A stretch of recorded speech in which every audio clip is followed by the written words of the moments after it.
Pesan satu saja, saya mohon betul kepada gubernur, wakil gubernur terpilih, saya sudah mendengar tadi komitmen beliau untuk memajukan Aceh. Tapi poin yang terpenting adalah mari kita jaga betul stabilitas politik dan keamanan di Provinsi Aceh. Ya,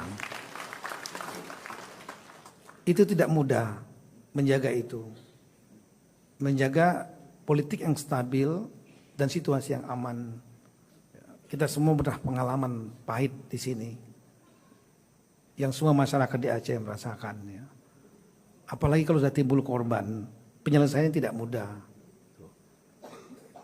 Aman itu sama dengan seperti kita merawat kesehatan, bukan datang begitu saja, tapi harus dirawat dan dijaga.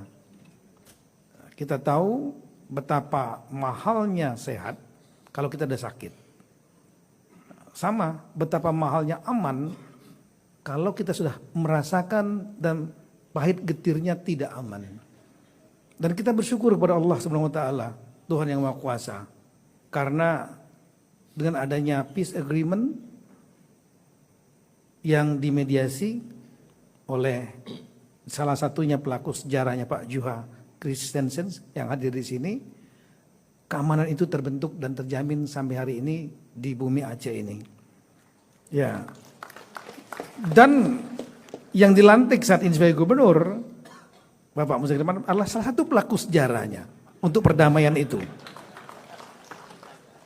Dan hadir juga di sini di ruangan ini tokoh-tokoh yang melahirkan perdamaian itu yang dirindukan oleh masyarakat Aceh.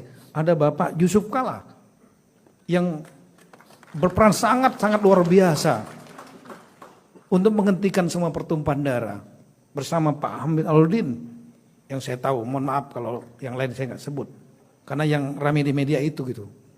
Ya. Dan juga ada Wali Nangro yang hadir.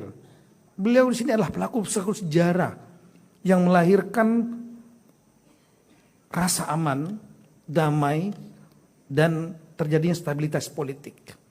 Nah, oleh karena itulah ini yang modal terpenting yang menurut saya, modal terpenting bagi Aceh bukanlah sumber daya alam yang hebat atau sumber daya manusia yang pintar-pintar di Aceh. Tapi yang terpenting adalah jaga stabilitas politik dan keamanan. Karena tanpa itu apapun juga inovasi, keinginan, visi, misi mau memajukan rakyat enggak akan pernah terbentuk karena pembangunan enggak jalan. Itu mungkin pesannya saya yang paling penting. Teknis untuk pembangunan saya apresiasi Aceh